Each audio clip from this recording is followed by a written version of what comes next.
welcome all of our task force members to this, our final get-together in our effort to reduce infant mortality in our community. I'm sure, I would imagine some of you, if not many of you, saw the article in the paper this morning that was a reminder of the fact that 3 babies die in Franklin County on a weekly basis.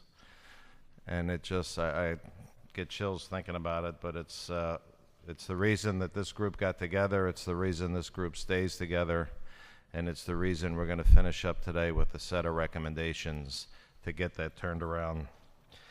And the reason we've gathered to get this turned around is the vision and passion for fixing this issue from none other than our president, Andy Ginther, president of City Council. It was his idea and his vision that there are so many things wonderful about this community that we live in, and this was one of the things that was not wonderful. And when we began here 6 or 8 months ago, he got a few of us together and said, this has to stop and it's got to change. And with that, I'll turn it over to Andy for some opening comments. Thank you, Michael. And it does just seem like yesterday, in January, we together started this journey and learning process. I was so humbled by the immediate commitment of leadership in our community to tackle the infant mortality crisis that we're facing. Each and every one of you immediately responded to my call to action, and your commitment has not wavered over the last 6 months of this journey. I know you have been just as motivated as I have been by the stark reality of 150 children each year who will never come to realize their full potential in this community. I know we all believe that number is unacceptable. But I also reflect back to something Donna and Michael both said as we launched this process, and that is, if our work saves even one baby, it will have been worth it. I know that rings true for all of us here. We've come a long way. We've learned a great deal. We now know that this is not just about the quality of health care a person receives. This is about the overall quality of life in our community, and the fact that it is not the same for everyone.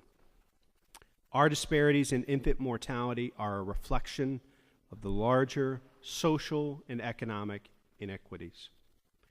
This can seem overwhelming, but through our process over the last 6 months, we were able to boil down the issues into some manageable bites.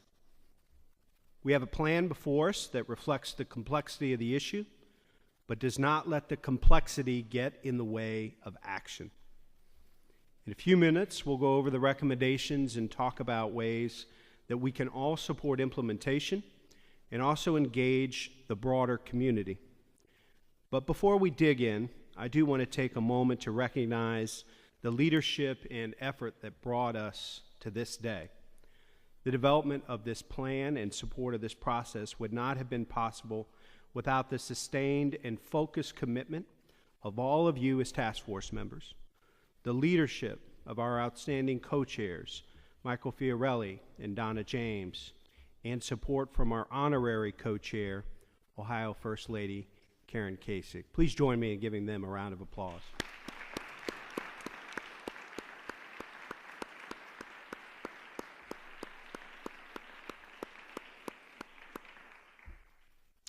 But I also need to acknowledge our funders, my colleagues at City Council and the Mayor, Columbus Public Health, and special recognition of our friends, Commissioner John O'Grady and his fellow commissioners, Director Anthony Trotman, Director of Jobs and Family Services. I'd like to give special recognition and thanks to the Columbus Foundation. Doug Kreidler and his organization have been wonderful partners and provided us critical funding to get this work started in January. Lisa Cordes from the foundation is here with us today. Lisa, would you stand?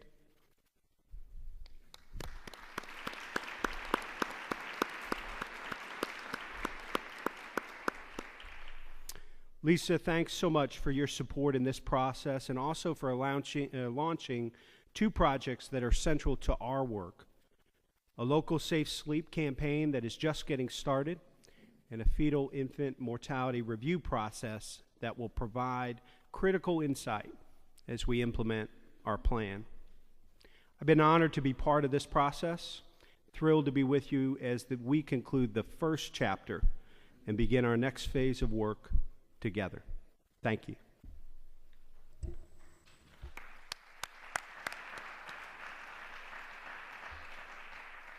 morning, everyone, and thank you for hanging in here with us.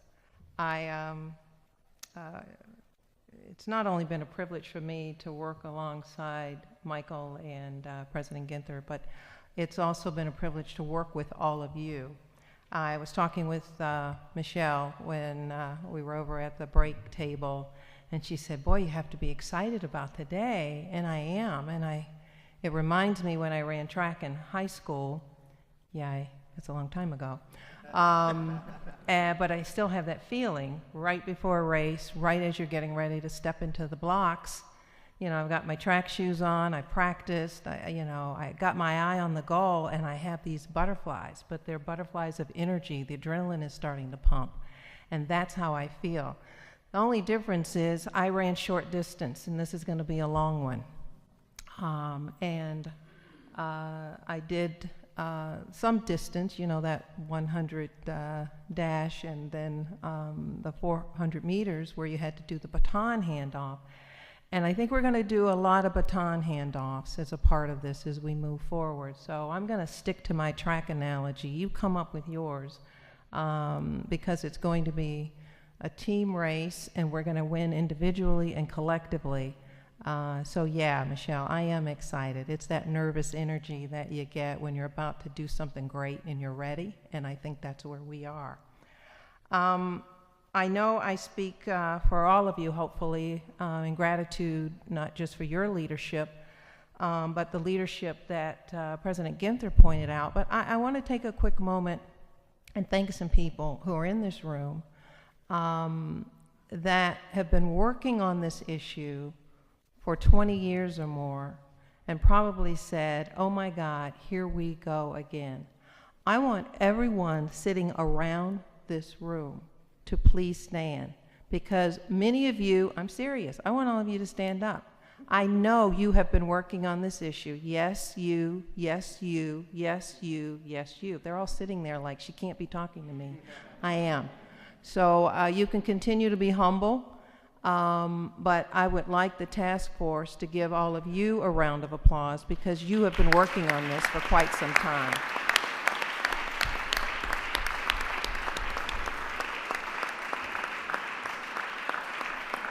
And if anyone asks you what's going to be different this time, what we want to be different this time is that we're doing it together, collectively, collaboratively. It's not going to be easy. Those are two C words that are not easy to necessarily execute on, but we know that will be the secret sauce as we move forward. So I'll add all of my thanks to you. Our objectives today, and thank you, President Ginther, I think of you as sort of the spark that ignites the new fire under this, and it's not an easy thing to do. So if I start calling you Sparky, you'll forgive me, but thank you for doing that. Our objectives today are twofold. One, we will formally adopt the recommendations and an implementation plan for the year ahead. Then we'll begin to immediately work on phase 2. That's identifying specific ways that we and others in the community can be part of the implementation. You all received an electronic copy of the report on Monday, and I want to thank all of those who worked diligently on getting this report together. This document, it's not a silver bullet. It's not even 8 silver bullets. It's a way to get to all the silver bullets that we're going to need to make this a reality. It's a summation of the last 6 months, and there's a lot that we've gone over in this past 6 months. You all provided incredibly thoughtful input. very vibrant discussions around areas that we know are going to be tough, that will require a lot of education, a lot of tenacity, a lot of adjusting as we move forward, as we learn how to do this the right way for Franklin County and Central Ohio. And we also got many suggestions that jump right into the issue of implementation. And so we are trying to make sure we collect those and separate those and keep up with them. And we'll have a conversation later in the morning that digs even deeper into implementation strategies. It's still a draft report, and we intend to provide task force members with an opportunity to provide any additional comments that you believe need to be reflected in the document, either in the way we've written it or in the guiding principles. I've been looking very closely at the guiding principles. They're not quite the Constitution, but sometimes when you're at work, you need to go back to your values and guiding principles to remind yourself so you stay focused and don't get caught up in some of the rocks in the road that we're going to run into. Before we talk about implementation and even take a formal vote, which we think is important that we do, we want to go briefly through the recommendations. Let's start with, I think you have in your book several slides, and hopefully by some miracle, some slides will start to appear behind me. It is a miracle. All right. So where I want to start is the case for change slide. To start, I want to very quickly remind us all of why we are here, why we need this plan. Our infant mortality rates and disparity gap are among the worst in the country. We can do better as a community and in our neighborhoods, and we will. We have learned from Dr. James and others that our goals are among the most ambitious in the country. You can see from this graph, and I think this is a graph I'm starting to embed in my memory, unfortunately, that our goals are among the most ambitious, and the graph shows our historical trends that achieving these goals will require a dramatic change of course. As I look at how that graph darts up and down, what I'm reminded of, those are all the people and programs that were trying to make efforts to bring it down, but we didn't have sustained support, we didn't have sustained engagement. We've talked about being program rich and system poor. So we're going to have to create systems, but flexible systems that keep that number moving down, and so we don't see that trajectory popping back up again. It will not be achieved through incremental change to the status quo, but through aggressive pursuit of recommendations and strategies in our plan. To achieve our goals, we need to make improvements for all populations in our community. That is why our plan includes strategies that are community level and strategies that we will focus on at the neighborhood level. Now I'm going to turn it over to Dr. James and ask him to give us a quick summary and a walkthrough of the actual recommendations that we've worked on, that you've commented on, so that we can move into further discussion before we move into a vote. Dr. James, thank you.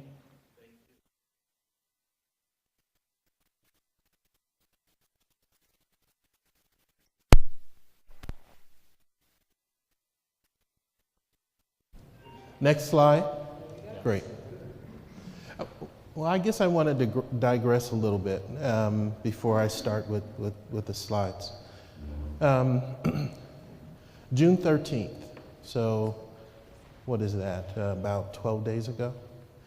The Center for Disease Control released their most recent data that ranks states by their infant mortality rates. Remember that Ohio ranks number 7 for the number of babies delivered every year. So there are only 6 other states in this country that deliver more babies every year than Ohio. That means that as a state, we have a huge responsibility for successfully escorting women through pregnancy, labor, and delivery, and for maximizing the opportunity of survival for the first year of life for all of those babies that we deliver. Number 7, in terms of the numbers of babies born in this state. For the rate at which babies die, Ohio ranks number 46 out of 50 states. This is the most recent data from the Center for Disease Control. Now in 2010, we were number 47, so 46 is a little bit of an improvement. For white infant mortality, the rate at which white babies die in the state of Ohio during the first year of life. Most recent data from 2011, Ohio ranks number 44 out of 50. In 2010, we were number 38. So we have dropped in terms of our ranking relative to other states. And for 2011, for the rate at which black babies die in the state of Ohio, we currently rank number 50. There is no other state in this country that is worse than we are for the rate at which black babies die during the first year of life. We are rock bottom. I would suggest to all of us in this room that does not, those numbers, those rankings do not define us, that we're better than that. Where Franklin County is concerned, within the state of Ohio, Franklin County delivers more babies than any other county in this state. For black births, we're number 2. Cuyahoga County is number 1. But I would suggest to you that by the end of this decade, we probably will overtake Cuyahoga County even for that number. But the big point is that because we deliver more babies than any other county in this state, the onus is on us to provide leadership not only in our community, but for the state to demonstrate how we can do better relative to these numbers. And so when we had our first meeting of this task force, I talked to you guys about how excited I was that to be a part of a community that was willing to take this on. And that excitement remains. I feel those butterflies that Donna was referring to earlier. But I applaud you all for how you've stuck in there and how we've had some very tough conversations where we all haven't agreed on everything. We'll continue to have those tough conversations. But there ought not be any topic, any conversation, any issue that is so controversial for us that we are allowing to walk away from the table without resolution, because to do that would suggest that that issue, that topic, takes priority, takes precedent over saving the lives of our babies. And I suggest to you that there is no topic that ought to take that high of a priority. So we're going to go over our 8 recommendations. They're not perfect. We'll be modifying them as time goes on. But here's our opportunity to review them. So that the way this is going to work this morning is that on the left 2 columns in this slide, we have a brief list of the recommendations. And we have arrows pointing from those recommendations to the contributors to infant mortality, which we hope and think those recommendations will have an opportunity to influence. And of course, on the right side of the slide, the box that points to the outcome that we hope to achieve. We started this conversation saying that we wanted to achieve those outcomes in 10 years.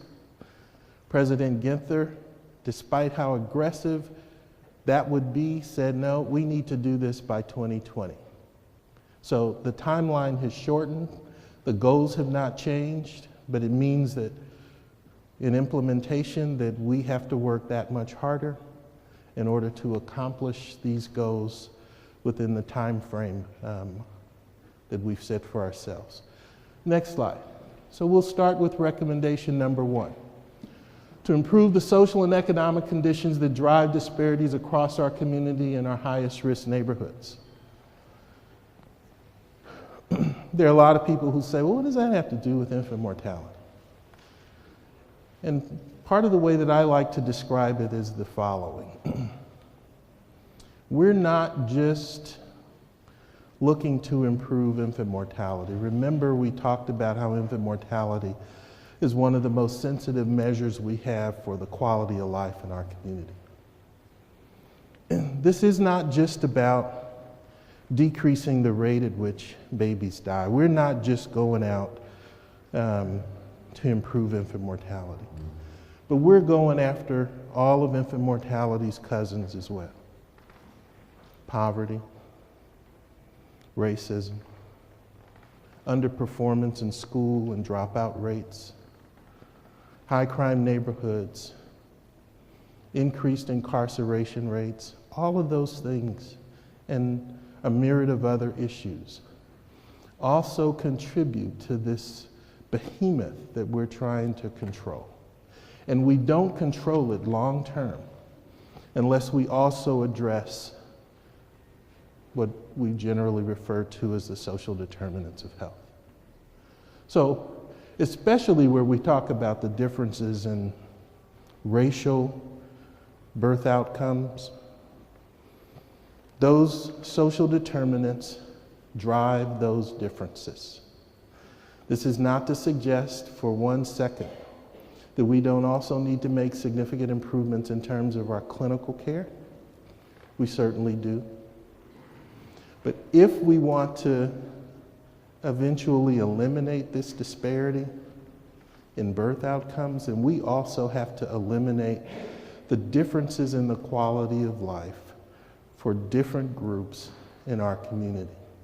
And we've seen tons of data to suggest to us that those differences are substantial and unacceptable.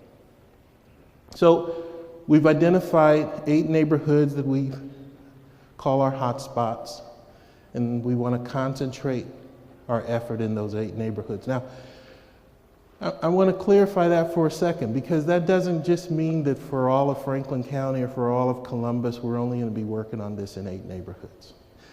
It's suggesting that we're going to concentrate some efforts in those 8 neighborhoods.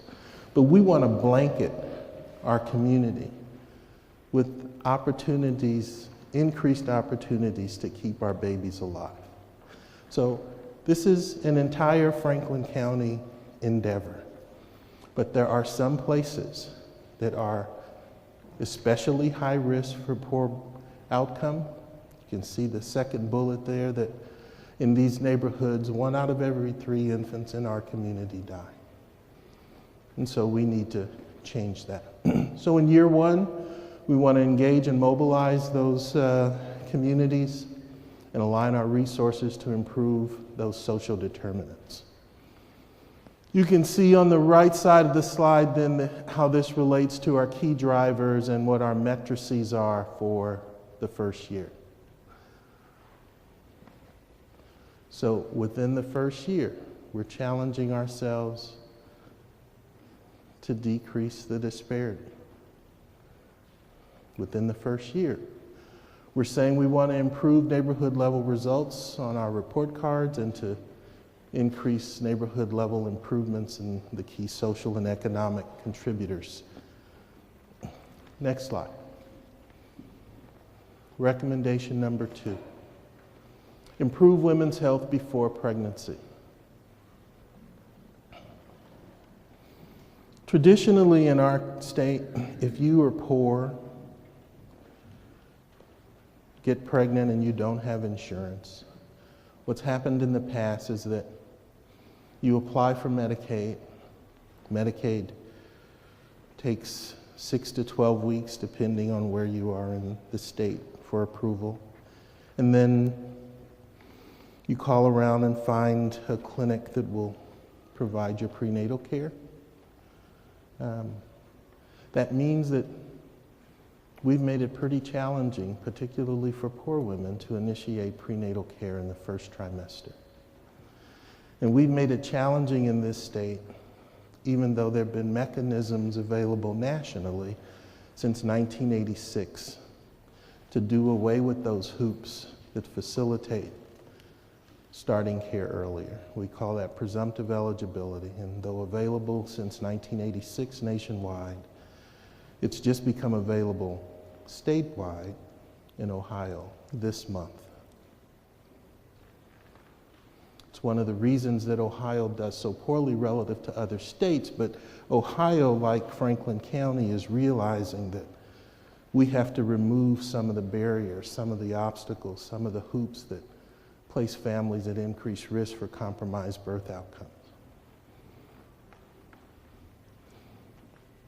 The Affordable Care Act, of course, is going to help us a lot because it's going to provide insurance to a larger group of people who haven't had it traditionally. So our year one strategy is to increase low-income families' enrollment in public and private health insurance and to expand access and use of patient-centered medical home, starting with adolescents.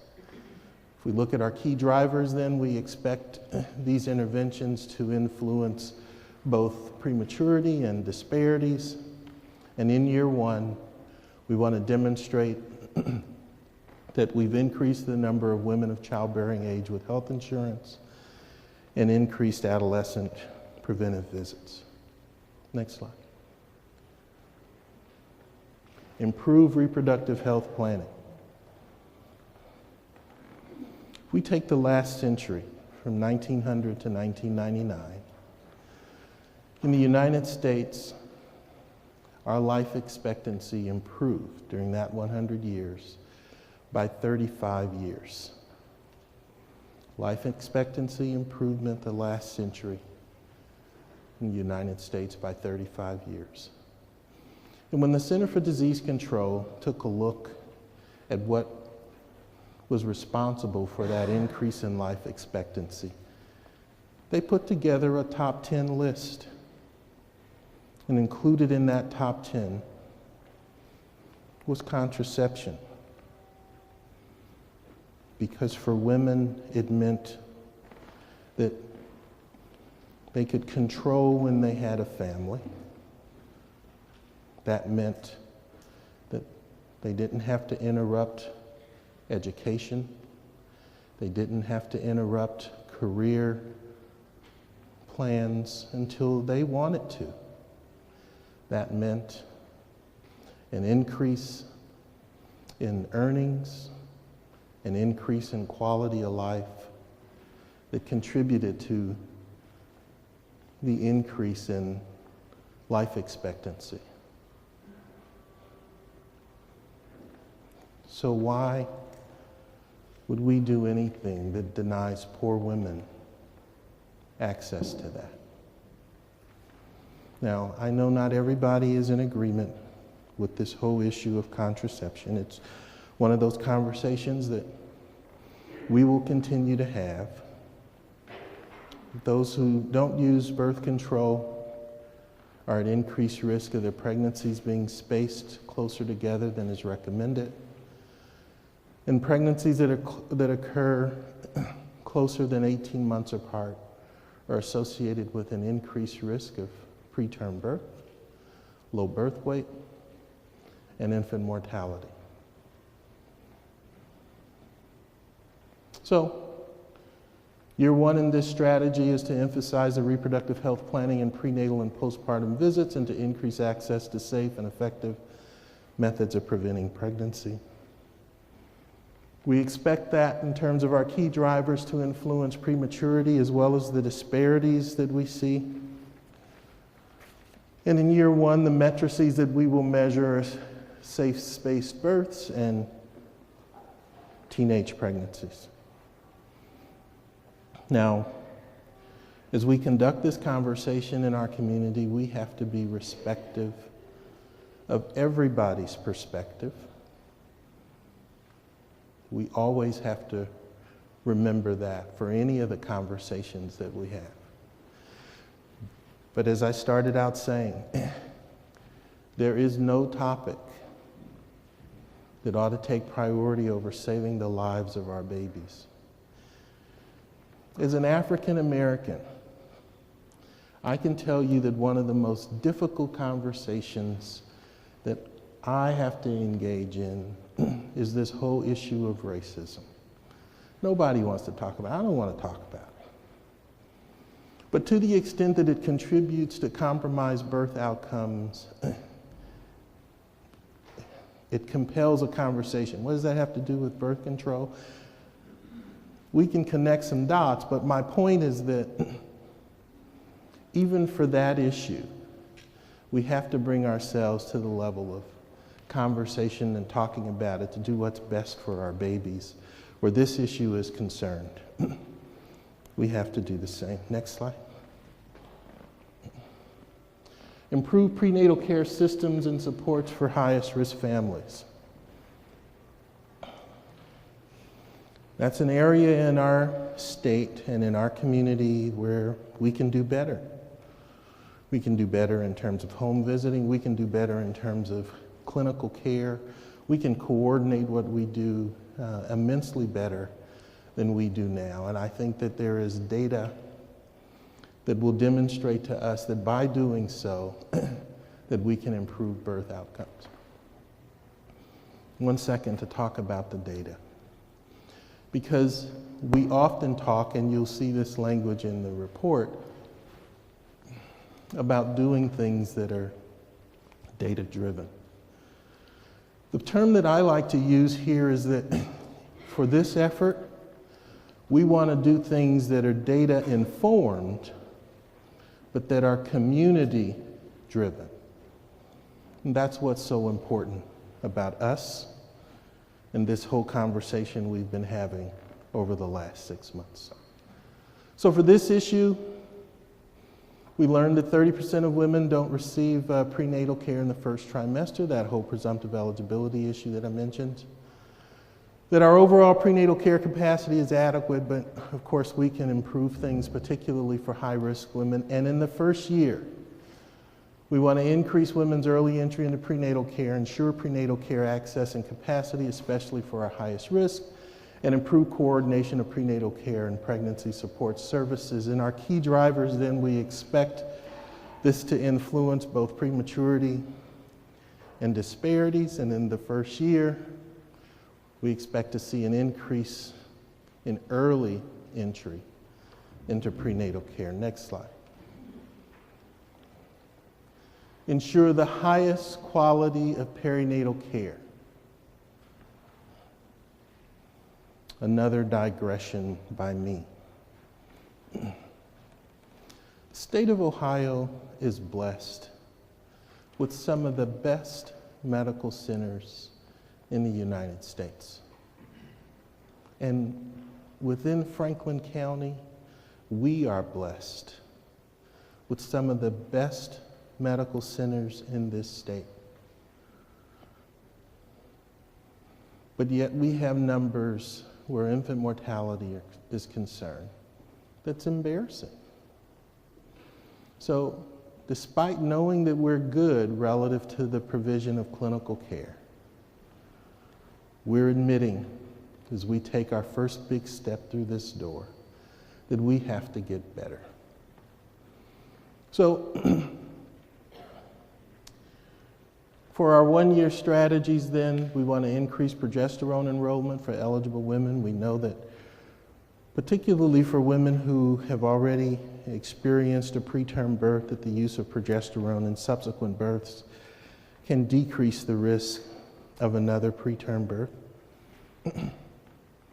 We want to continue to reduce early elective deliveries, and we want to ensure that very low birth weight babies are cared for in sittings with consistently high volumes. That's going to be another tough conversation for us in this community.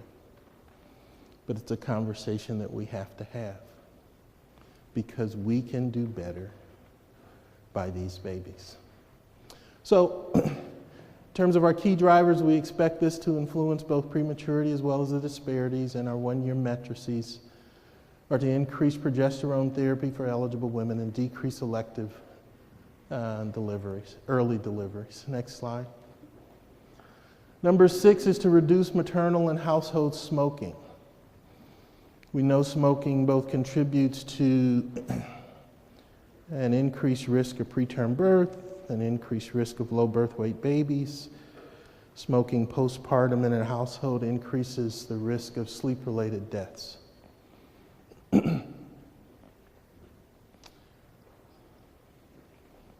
Obviously an area that we need to improve all across the state, but particularly here in Franklin County.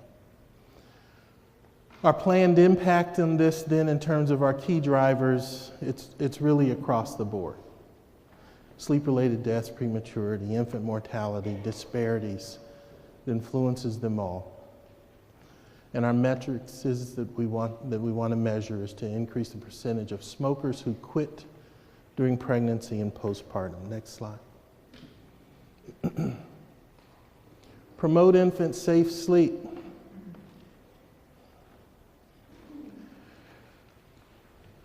October 2011, the American Academy of Pediatrics made their most recent recommendations for safe sleep. October of 2011.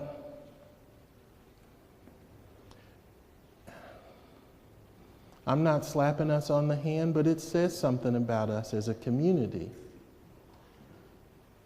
that in June of 2014, we are just now starting a community-wide effort to adopt those 2011 recommendations when we know that in our community, babies die at an increased rate from sleep-related causes. What we are doing is wonderful, but our mindset needs to change from being a follower on this stuff to being a leader, to being at the front of the train. Because if we don't, we're going to continue to be number 44, number 46, and number 50 in terms of the rate at which our babies die. So we want, in this first year, to launch a Safe Sleep public awareness campaign to emphasize safe sleep and breastfeeding and prenatal care, to establish safe sleep practices as a community and ensure that low-income families have a crib or a safe place for their babies to sleep. Our key drivers then, the things we expect this to influence, are sleep-related deaths and disparities. In the first year, we expect to see an increase in the percentage of babies placed in safe sleep environments. As you all know, there have been a number of statewide legislative bills that have recently been passed to enhance our opportunity for decreasing the rate at which babies die from sleep-related causes. The Ohio Hospital Association has adopted safe sleep as one of their statewide efforts. That came from our 4 hospital systems in Franklin County first adopting safe sleep as an issue that we wanted to improve here. So it's also a demonstration of one of the ways that Columbus and Franklin County have provided leadership for the state. Next slide. Number 8. Create an accountability structure to support strategy implementation and goal attainment. We want to make sure that moving forward that we remain accountable to each other for the improvements that we expect to achieve for all of these recommendations, and that as time goes on, if we need to tweak these or develop others, that we're doing that.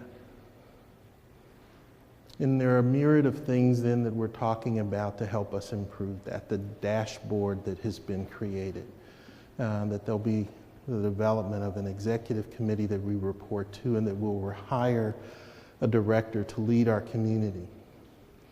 But all of us have a role to play in this. Organizations in our communities need to work through silos.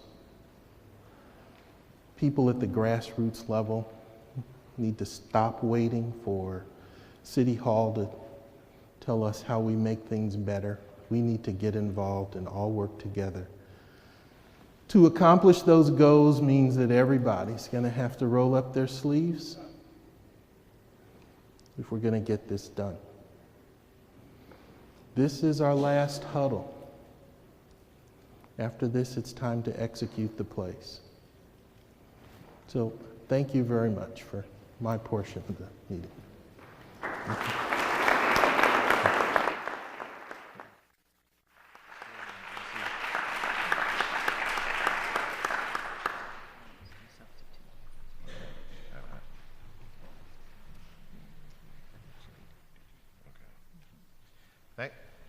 Thank you, Dr. James, for bringing these 8 points into focus for us. And to quote Andy at the beginning of our session today, if our efforts here save one baby, think about it. We will have accomplished something. And needless to say, we're well on our way to doing a lot more than that. Rankings of 46 and 47 and 44 are not something that this group is going to sit for. So we look forward to getting our plan underway. We have, as you saw, a multi-pronged approach to dealing with this. We've covered a lot of bases over the past few months, hearing from professionals and experts in Baltimore and in New York and in Los Angeles, and hearing about their success. And as we all certainly will acknowledge, if they can do it, we can do it, and we're on our way to doing it. The importance of focusing on our neighborhoods is critical. Focusing in a comprehensive way with interventions is one of the most important things that we're going to do if we're going to achieve our goals. We need to take immediate action, and that immediate action includes an accountability structure. This plan that we're talking about reflects the outcome of our deliberations on the various pieces and parts throughout the process, as well as all of your individual inputs over the last few months. So with that, I thought we might pause and see if there are any questions or suggestions relative to the plan that you've just heard. Any thoughts or comments? And to make this clear, mic me, guys.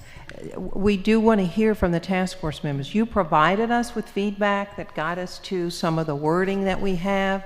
If there are thoughts that you have that you think, we didn't quite capture, we did capture, but something else has occurred, we're going to move into talking about implementation. But this really is the shout out to, did we miss anything, before we take the next steps. We've tried to be deliberative and very inclusive, but there is no perfection. But, let us know if there's something else we need to do or need to speak to. Not that we won't have a chance later, because this is going to evolve over time. All right. We're even better than we thought we were, huh? Well, we'll find that over the next few years. That'll be the real proof in the pudding. Okay. So I want to thank you all for your comments in advance. We did try to make sure we vetted these, all the recommendations. And before we take a vote on the final, I want to refresh your memory around something I mentioned earlier, and that's the guiding principles. I probably focused as much on these as I did the writing of the details. There should be a slide of the guiding principles behind me, but I want to call your attention to one principle in particular, and it's the one that speaks to commit to continuous improvement with a tolerance for rapid cycles, successes, and failures. That is a discipline as much as it is an appreciation for what I call disciplined flexibility. We're going to try some things, and we're going to figure out as quickly as we can whether they are working or not. That doesn't mean we're going to bounce all over the place, because we're going to use measurement, we're going to use accountability and impact, and not just impact on the numbers, but impact at the neighborhood level, culturally, socially, economically, and we're going to need all of you to help us hold our own feet to that fire around those areas that matter. So continuous improvement, understanding we're going to get some things right, and we're going to get some things that we need to, do over. And since we're not playing golf, do-overs are okay, in my world anyway. It will and should evolve, and at this point, after 6 months, I would like to ask that we take a formal vote. It's a show of our engagement. It is also a show of our commitment to moving forward collectively and collaboratively with all that I've just mentioned. So I would like to ask the task force if I can have from someone a motion to adopt the recommendations. Thank you. May I have a second? Thank you. All those in favor, say aye. Aye. All those not in favor, say no. This is how we work. Thank you, and congratulations to all of you and to all of us for our efforts. I still feel like I'm just putting my foot in that starting block, but it feels good at this point, so thank you. Mike? Thanks, Donna. Now that we've succeeded in pulling together a plan, it's time to go back to work on another phase. We're going to ask that you work within the groups at your table now that we have this plan and move through this, what I'll call gallery of work, to begin discussing implementation of this plan. There should be worksheets at your table, beginning implementation worksheets that includes questions that you should consider as you move through these 4 stations here. We also have worksheets for the gallery, the members of the public, as well as you have the posters in the back there as well. We're going to take about a little less than a half an hour, I guess, maybe 6 or 8 minutes per station as you move from one to the other. At the end of the segment, we'll look for a report out. So find that implementation worksheet, work as groups through the 4 stations, and then we'll get back together probably in 20-25 minutes.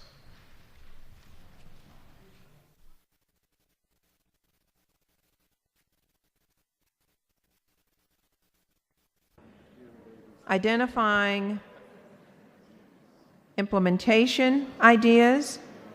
What I want to do is call on each of the 4 tables and ask for a report, and whatever you have and what you're summarizing, even though this is recorded, we definitely would like you to give that to Jesse or Julie, so we can have those copies. And those of you who are around the room and took that time, I hope your handwriting is not like mine, because we would like to get some of your notes and input as well. So with that, I'm going to pick on the table to my right, where Nicole, Lori, Dr. Long, I know, and Council Member Mills and Mark. So who have you guys drafted?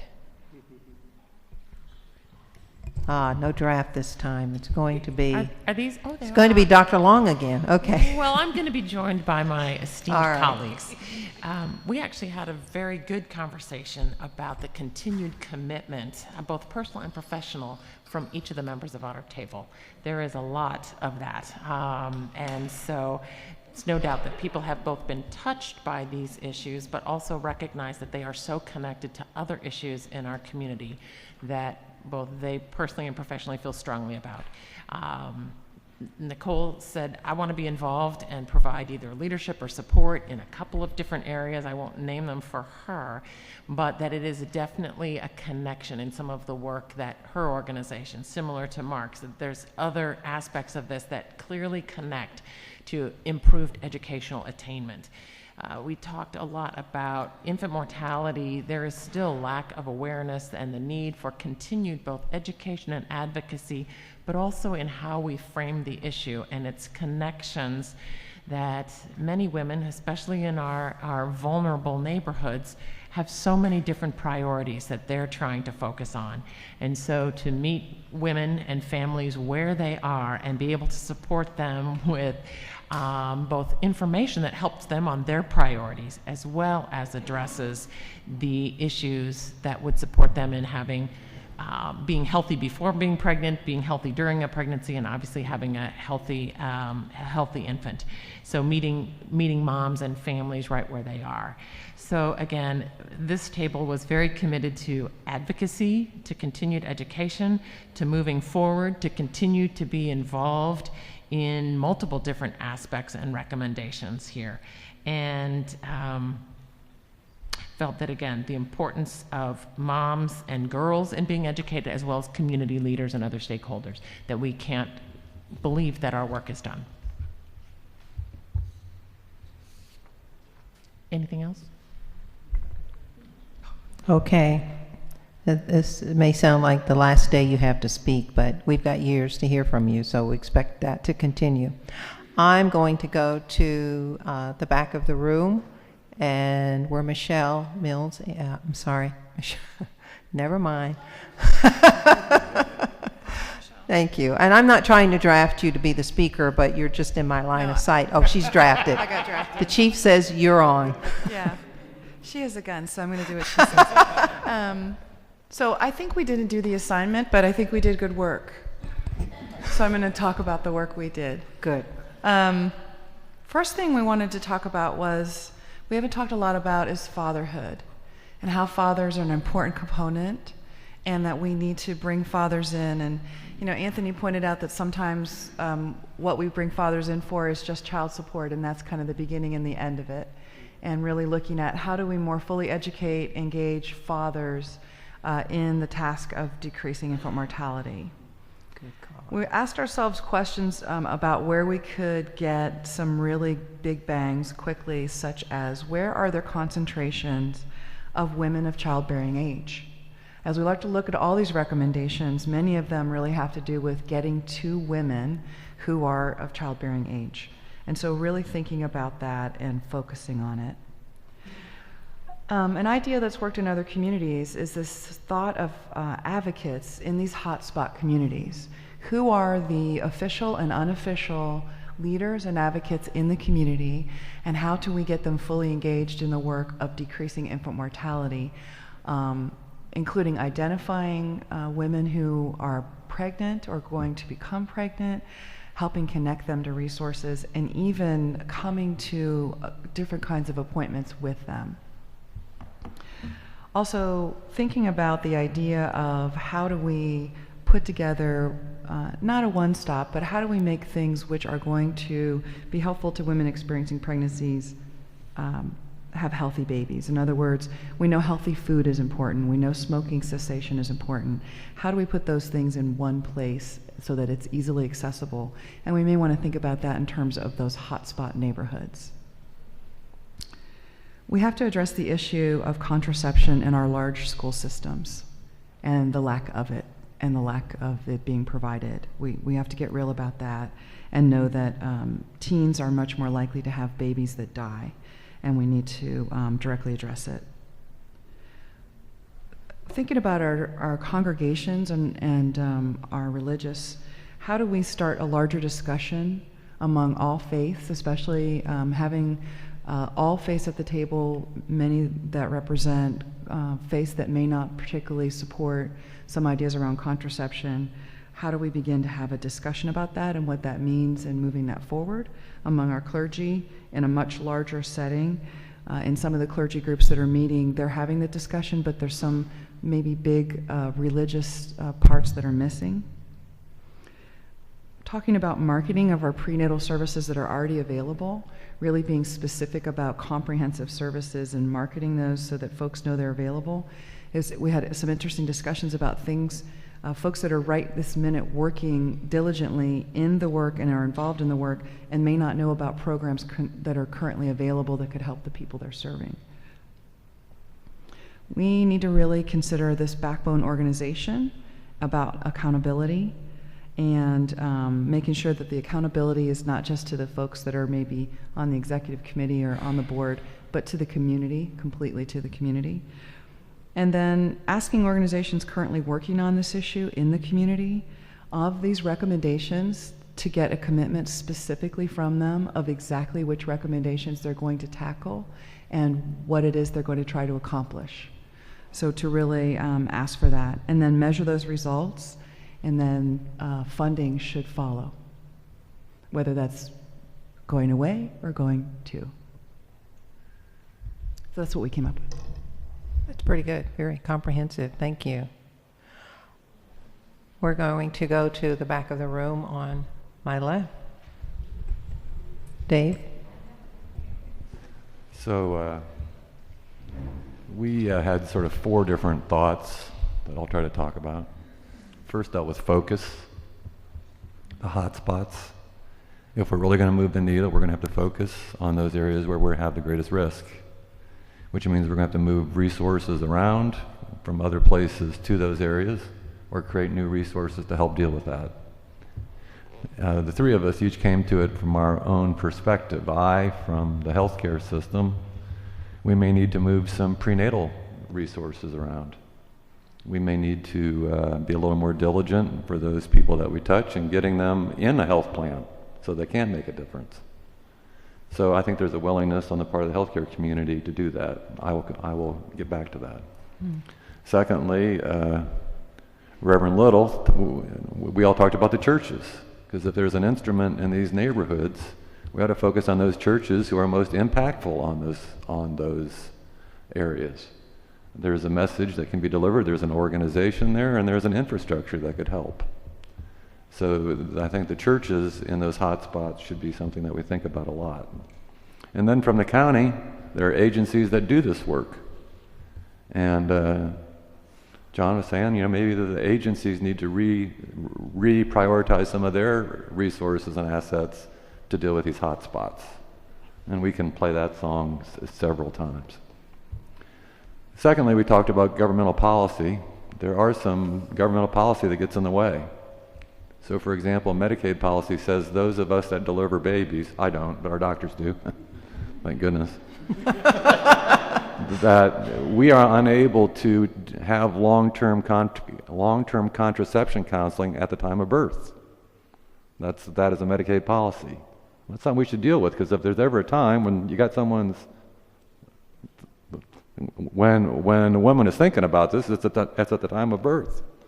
And why can't we do that right then and there? Well, then I know there's lots of controversy around all that, but that's something that we ought to deal with. While we're talking about breaking eggs, we're going to have to break a few eggs to get there. Third point was around leadership. You never make any real progress without solid leadership. So who we select to be our leader through this journey is really important. And the fourth point was a governance structure around that person. I use the word governance. You can pick some other word, but I mean that ought to be a relatively small group of people that can help move the issues. So whether it's governmental policy, or the churches, or the county, it's people that get folks' attention to do that. So just as a thought, I'd say smaller group is better than bigger group. Most governance shouldn't be more than 13 people, so that might be a good number to think about. Well, I was talking to Mike earlier in the meeting. I said, Mike, who are you thinking about? He says, well, we ought to have the 4 healthcare systems. And I said, maybe not. Maybe the 4 healthcare systems ought to figure out who among us will speak for the rest of us. And if we all agree on that, then we can count on that person speaking for us. And we've already had that conversation. In the churches, we were talking to Reverend Lowell about the same thing, and I said, is there someone that could speak for the churches? He said, yes. So I think that will help develop consensus and strength on the part of these constituencies around the issues if we gather that collective support of a small group of people that can help break a few eggs. All of these, very thoughtful. Thank you, guys. This is phenomenal, right on point. I think Nathan is pushing his chair back, so that means you're the spokesperson for our last group. That I'm turning my back to. So many of the things that folks brought up here, we discussed as well. So I'll try to hit some of the different things. In the beginning, we talked about how some of us are more aligned, naturally fit into certain recommendations than others. So myself in particular, my story is one of safe sleep. That doesn't mean I can't help with others, but we might be more naturally positioned to help in certain areas. We touched briefly on some of the multidisciplinary benefits. There's a lot of science in the business space around consumer behavior and changing behaviors. I'd like to see that incorporated in to help us be really efficient with the limited resources that we have to deploy. Dan Good brought up some great piggybacks onto things that Michelle talked about with leveraging existing assets, in particular the schools. Apparently, there's existing application processes within the schools, and apparently there's potentially an opportunity to leverage those processes for the benefit of access to other things that could be important. And I think the last thing is another sort of piggyback, but I'll classify this as alignment with the legislature, state level legislature. So we used another term called lobbying type, but I think that lobbying type, that word is probably problematic, but alignment with the legislature. There are probably some policies in place that down once we get into the deeper levels of planning that might be helpful if we could get them changed. I think you brought up a good one around contraception. It's a tough topic, right, when we get into the legislative aspects of that. So did I miss anything else? Any other big buckets? So That's great. Thank you. We are breaking a few eggs gently, and you guys are coming up with other areas that we need to continue to do that. But being, I'm going to call it culturally sensitive, religiously sensitive, and just sensitive all around, but not allowing that to get in the way of getting the work done, especially if we adopt an attitude of if we make a mistake, we fix it and acknowledge it and keep it moving. With that, thank you all. And those of you around the room, if you've written something and you can't read it, take maybe the most salient nugget out of it, rewrite it, so that we can get that to Jesse and Julie, because all thoughts around this matter to us. I want to turn this over to Council President Ginther and Sandy Harbrecht to take us through the next 90 days as we roll out this plan.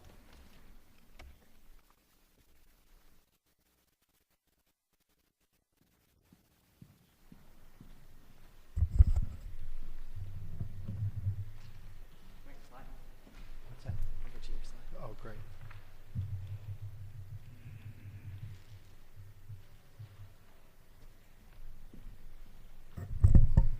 Thank you, Julie, and thank you, Donna.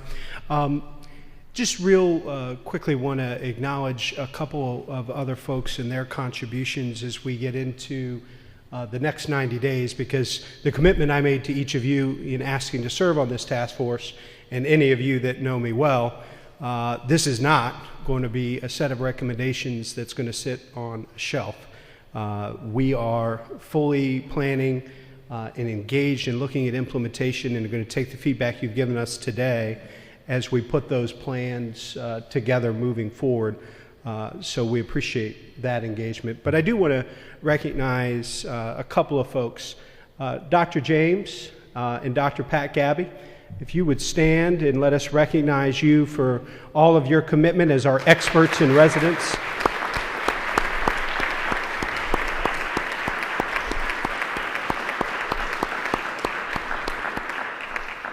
If Donna's name for me is Sparky, the two of these are responsible, these two individuals are responsible for that spark. I also want to recognize Dr. Steve Allen and Dr. Teresa Long. They really have helped to lead and convene this effort, have devoted significant amount of their organization's resources to making this process and journey so successful. So thank you, Dr. Long and Dr. Allen as well. This really has been an educational journey for me and I think for all of us. And as you know, this is just the beginning of our hardest work. Dr. James and I were talking at the recent Metropolitan Club event, and I at point blank asked him, am I crazy? Is this goal of making such transformational change in a relatively short period of time, have I lost my mind? And he reassured me that with alignment, intensity, passion, and engagement, this is achievable. But it's going to take this group reaching out to all of your own networks and connections in this community, additional resources, as well as an alignment and development of a system that we're going to get this done. So let's talk about what happens next, and specifically the next 90 days. First and foremost, we need to get a leadership structure in place, and I appreciated David and his group's input specifically around this. I've already spoken with Commissioner O'Grady and Commissioner Brown and Commissioner Brooks. So the county, the city, and the mayor are going to jointly appoint an executive committee, and we want to get that done in the month of July. One of the executive committee's first tasks is to ensure that we have a project director in place and that she or he have the support that they need to get to work. In the interim, we are very fortunate that Nationwide Children's and Columbus Public Health have generously agreed to allow Jesse Cannon and Julie Roberts to continue to help us shepherd us through the first phase of implementation. And I should just stop right there and ask Jesse and Julie to stand up and be recognized for all of their outstanding work during this journey and process.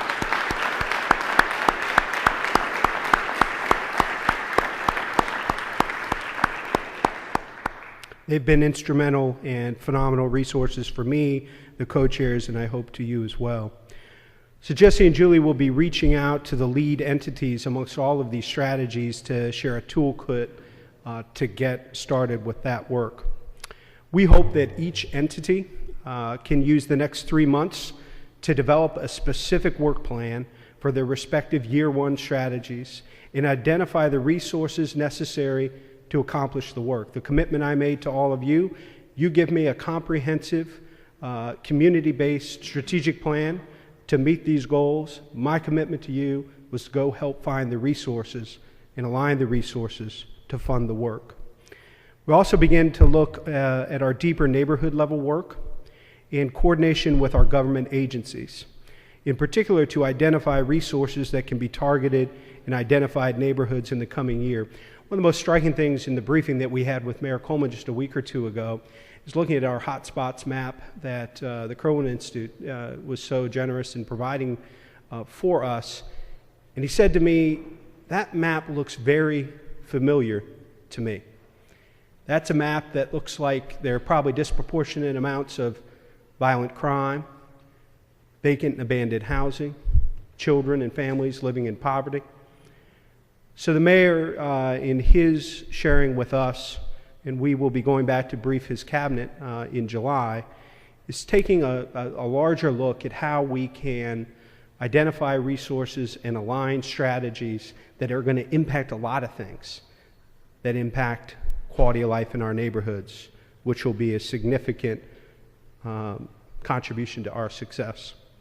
This is also the beginning of the implementation phase where awareness and community engagement work is going to go to a whole new level. One of the things that has been made clear to you all and by Donna in particular, This couldn't be a plan that you all adopted today that was developed in a vacuum. We were going to engage the public and go to where the public was to gather their input, feedback, stories, and have that inform this plan. We've done that thus far, but now a whole new level of education, engagement, and outreach needs to take place. Luckily, we're fortunate to have a great partner in Sandy Harbrecht, who has been with us every step of the way. And so I'm going to ask Sandy to kind of walk through the specific parts around community engagement. Thank you, Andy. Let me start by saying that as you have seen from the very beginning, this has been an effort of really, on your parts, of trying to spread the word and get the word out.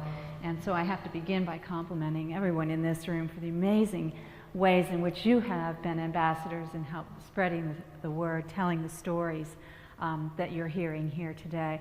I also would have to say that the front page of the Dispatch this morning is evidence that our media partners have been just extraordinary in embracing this story and really helping to educate the community. And those are the kinds of activities that we'll want to keep going because we're just starting to build momentum in that regard. And we all know that we hear the story a few times and we get it, but the general public isn't always paying attention the first time. So we'll keep that momentum going and work very, very hard to continue to engage the media in telling the story, both traditional media as well as our social media. The social media results you've seen in the past, so those activities will continue, and in any way that you can engage in that, of course, we would encourage you to continue to do so. But in July, we're going to do some other things to help widen the circle and get the information out to more and more people in our community and beyond. One of the first things we'll want to be doing is briefing members of Congress and our State House delegation to let them know of the work and where we're going next. We're also going to continue the eBlast program that we've started so that there will be continuous updates going out to community leaders and others who have requested that they be part of our mailing and eBlast list. We're going to make sure that, Nathan, you've got a big event coming up on August 2nd, your SIDS Walk. There you go. Stand up and show us all that. This is a prototype t-shirt for the SIDS 5K. It's about moving forward. So this is one day where families that lose a kid can not think about the pain from the past, but the hope that we have in store. So SIDS 5K, August 2nd. Okay.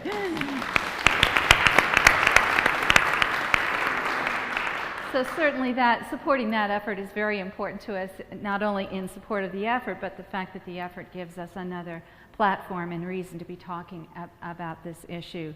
We will also be supporting the Columbus Public Health Safe Sleep initiatives as those unfold in July and beyond. Moving into August, we will be hosting community forums. You've heard about a lot of the community forums that have been taking place, and those will be continuing in the month of August, as well as we're going to start to conduct what we call a communications audit among people who are involved in this issue to take a look at who's doing what so that we can maybe combine some efforts or make sure that communications efforts across these organizations are aligned. In September, stay tuned for a revisit to the Columbus Metropolitan Club. They have committed to allow us to host another forum where we will be reporting out all of the work that you've done, so that'll be a great event. The date has not yet been confirmed, but we have proposed to them September 10th.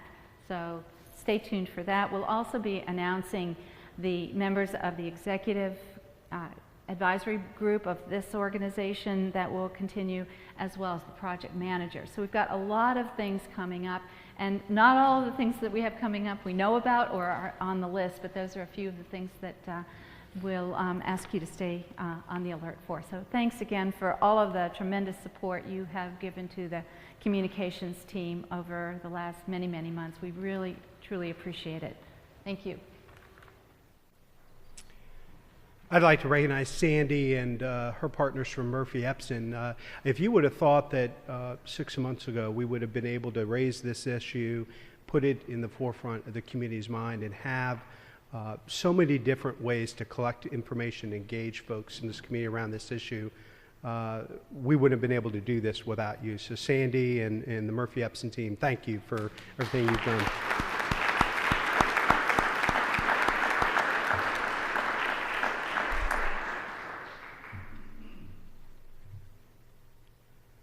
So last but not least, I have a special ask and request of you. Knowing all of the time and energy and resources that you personally and your organizations have devoted to this process, I need your help and commitment to serve as an advocate for this plan in the community in all the different areas and circles you connect with, whether it's trade associations, Rotaries, Kiwanis, civic neighborhood associations, ministerial alliances.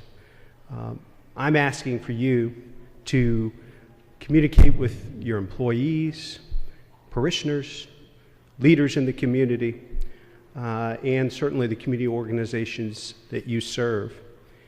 And also continue to communicate with each other. What I've been most impressed with during these meetings is that when I've heard of all of you talking to one another about different examples or ideas and aha ways in which we can communicate.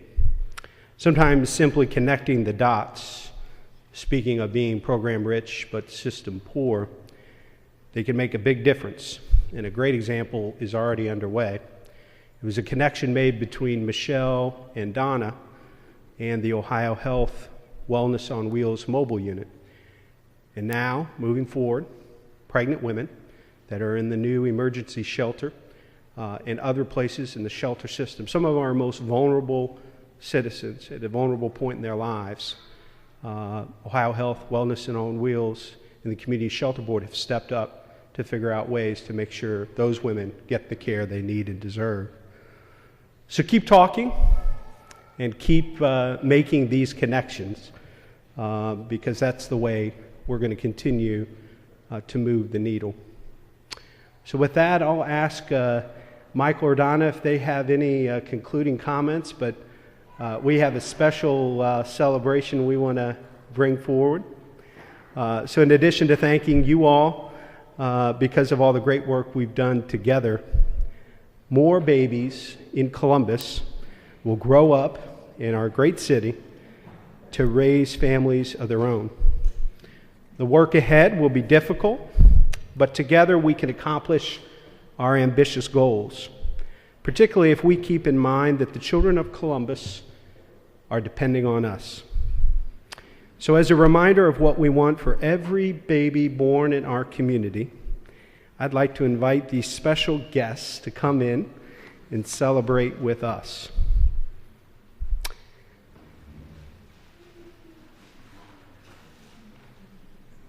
That's one heck of a birthday cake. So as we wrap up today's meeting, I want to kick off the first of what I hope to be the many, many more celebrations to come. Every child born in our community deserves a first birthday. Thank you for your work to make sure that that dream of all of ours and their families comes to fruition. And if you would, why don't you join me in singing happy birthday to the little ones here with us today? 1, 2, 3. Happy birthday.